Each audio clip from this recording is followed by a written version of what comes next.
ప్రభునందు మాకు అత్యంత ప్రియులైన దేవుని ప్రజలందరికీ ఈ ఉదయకాల సమయంలో యేసుక్రీస్తు వారి శ్రేష్టమైన ఉన్నతమైన నామం పేరిట శుభాలు ప్రకటిస్తున్నాను. మీరంతా బాగున్నారా?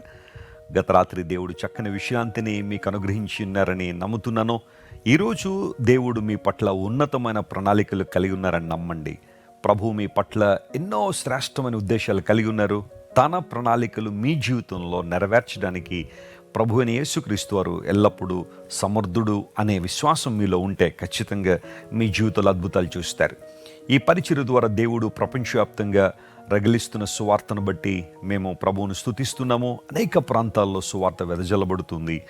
ఈ సువార్త పనిలో మీరందరూ కూడా పాలిభాగస్తులుగా ఉన్నందుకు మీకు కూడా కృతజ్ఞతలు తెలియజేస్తున్నాను. మీలో చాలామంది మా కోసం ప్రార్థన చేస్తున్నారు, హృదయపూర్వకంగా ఈ పరిచర్యను ప్రోత్సహిస్తున్నారు. మీ అందరికీ క్రీస్తు నామములో కృతజ్ఞతలు తెలియజేస్తూ వాగ్దాన సందేశాల ద్వారా మీరు ఎల్లప్పుడూ దీవెన పొందాలని, ఆత్మలో పటిష్టమైన స్థానంలో ఉండాలని మనస్ఫూర్తిగా కోరుకుంటున్నాం. ఈరోజు వాగ్దానం కోసం కనిపెడుతున్నారు కదూ. 145వ కీర్తన 17వ చరణాన్ని చదువుకుందాం. Psalm 145 and verse 17. యెహోవా తన మార్గములన్నిటిలో నీతి గలవాడు, తన క్రియలన్నిటిలో కృప చూపువాడు. The Lord is righteous in all his ways and holy in all his works. దేవుడు తన మార్గములలో నీతి గలవాడు. దేవుడు నీతిమంతుడు. అందును బట్టే ఆయన నీతిని మనకివ్వాలని ఆయన ఆశిస్తున్నాడు. మానవుడు ఎప్పుడూ కూడా స్వనీతిని ప్రేమించేవాడు. స్వనీతితో కొంతమంది నింపబడి ఉంటారు. చూడండి, మేము మంచి వాళ్ళం, మాలో ఏ తప్పు లేదు, మాలో ఏ పొరపాటు లేదు, మేము ఏ విధమైన పాపము చేయలేదు, మాకు ఊహ తెలిసిన దగ్గర నుండి ఇప్పటిదాకా మేము అందరికీ మంచే చేసాం కానీ ఎవరు కీడు చేయలేదు లేదా చెడు చేయలేదని కొంతమంది తమ స్వనీతి మీద ఆధారపడుతుంటారు.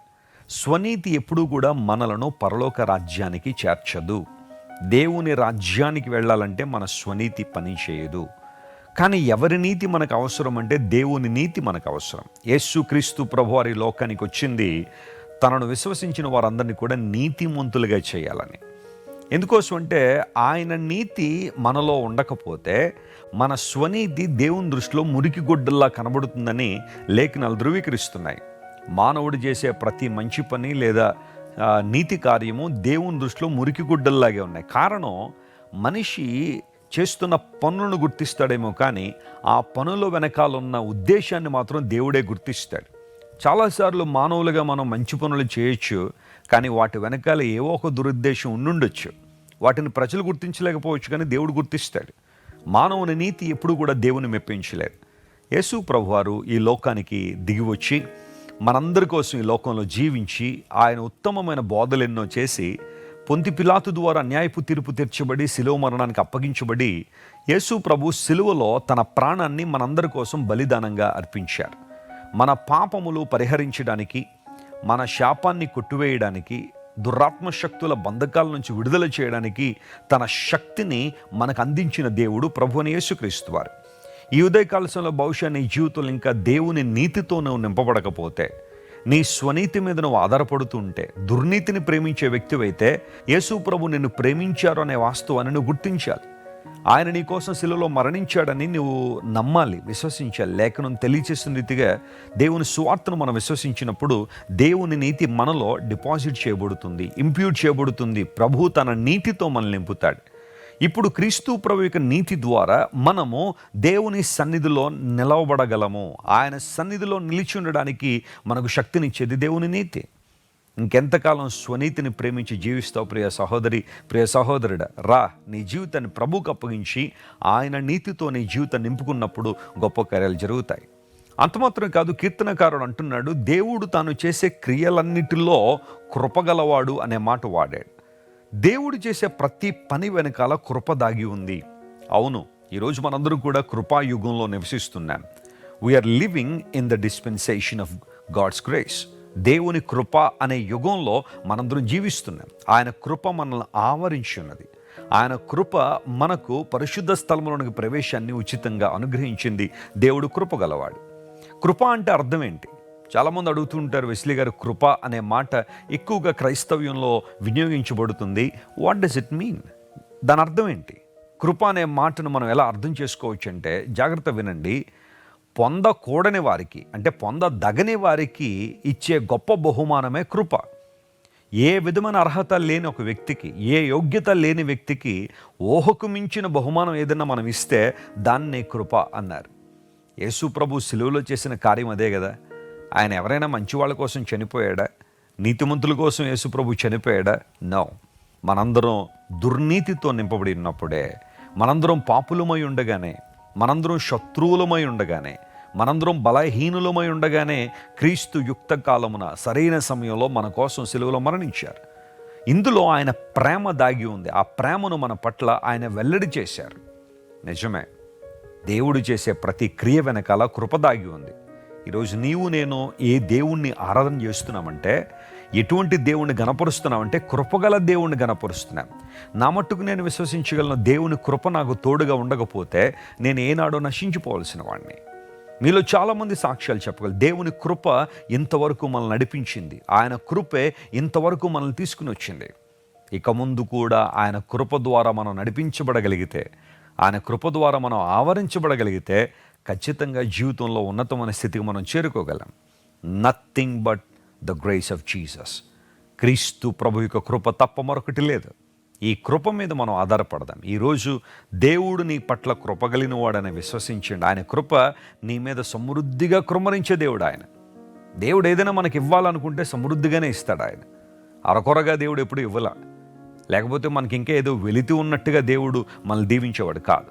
God gives everything lavishly.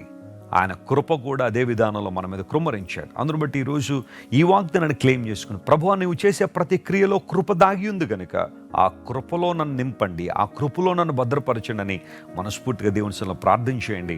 అసాధారణ అద్భుతాలు మీరు చూడబోతున్నారు. దేవుడు మిమ్మల్ని అన్ని విషయాల్లో ఆశీర్వదించాలని ఆయన ఆశిస్తున్నారు. ప్రార్థన చేసుకుందాం. ప్రేమగల తండ్రి, నీవు నీతి గలవాడువు, నీ క్రియలన్నింటిలో కృపగలవాడు కనుక నీకు వందన స్తోత్రాలు చెల్లిస్తున్నాం. ఎంత మంచి దేవుడు నాయన, ఎంత గొప్ప దేవుడు ప్రభువా. ఈరోజు మా ప్రియులు ఎవరైతే నీ కృపను కోరుకుంటున్నారో వారి మీద సమృద్ధిగా నీ కృపను కృమ్మరించండి. కృపా మహిమతో వర్ణింపండి, కృపాతిశయముతో వర్ణింపండి, కృపా సమృద్ధితో వర్ణింపండి, కృపాక్షేమముతో వర్ణింపండి నాయన. కృపా కటాక్షములతో వారిని దర్శించండి. ఘనతయు మహిమయు నీకు చెల్లిస్తున్నాం. ఎవరైతే అనారోగ్యంతున్నారో స్వస్థత ఇవ్వండి, విడుదల లేని వారికి విడుదలను ప్రసాదించండి, నీ చిత్తాన్ని వారి జీవితంలో నెరవేర్చండి. యేసుక్రీస్తు నామం పేరిట అడిగి వేడుకుంటున్నాం తండ్రి. Amen, amen. God bless you dear friends. Have a wonderful day. Christ Worship Centre ఓ బలమైన సంఘ ఉద్యమం. కొన్ని సంవత్సరాల క్రితం కేవలం ఇద్దరితో ప్రారంభించబడిన పరిచర్య నేడు ప్రపంచవ్యాప్తంగా లక్షలాది మందిని ప్రభావితం చేయుచున్నది. రాజమండ్రి, సికింద్రాబాద్, బెంగళూరు, నెల్లూరు, దుబాయ్, బెహ్రైన్, కరీంనగర్, విశాఖపట్నం, గద్వాల్, కొవ్వూరు, మలకపల్లి, శ్రీలంక, భూటాన్, అడ్డతీగల, పాలమూరు, ఒంగోలు, బళ్ళారి, కోరుకొండ, పోతవరం, నల్లజర్ల, వెంకటరామయ్యగూడెం, మచిలీపట్నం, ఇందిరానగర్లతో పాటు అనేక గ్రామాల్లో క్రైస్ట్ వర్షిప్ సెంటర్ ఆరాధనలు జరుగుచున్నవి. వాక్య సంబంధమైన ఉద్యమంలో, పరిశుద్ధాత్మ సంరక్షణలో కొనసాగాలనుకునే ప్రతి ఒక్కరికి మా ప్రేమపూర్వక ఆహ్వానాన్ని అందిస్తున్నాము. రండి, ఆత్మతో సత్యముతో ప్రభువైన యేసుక్రీస్తును ఆరాధిద్దాం. మీరు ఇంతవరకు విన్న దైవ సందేశం మరియు దేవుని సేవకులు చేసిన ప్రార్థన మీకు ఆశీర్వాదకరముగా ఉన్నదని విశ్వసించుచున్నాము. ఈ సందేశాన్ని మీ స్నేహితులకు, బంధువులకు షేర్ చేయండి. మీకు ఏదైనా ప్రార్థన అవసరత ఉన్నచో మా ఫోన్ నంబర్లకు కాల్ చేయండి. దేవుడు మిమ్మల్ని ప్రేరేపిస్తే విశ్వాసంతో సాగుచున్న ఈ పరిచర్యను ప్రోత్సహించండి. మరిన్ని వర్తమానాలు, పాటలు వినుటకు జాన్ వెస్లీ మినిస్ట్రీస్ అను మా యూట్యూబ్ ఛానల్ను సబ్స్క్రైబ్ చేసుకొనండి. ప్రభువైన యేసుక్రీస్తు కృప మీకు తోడైండును గాక.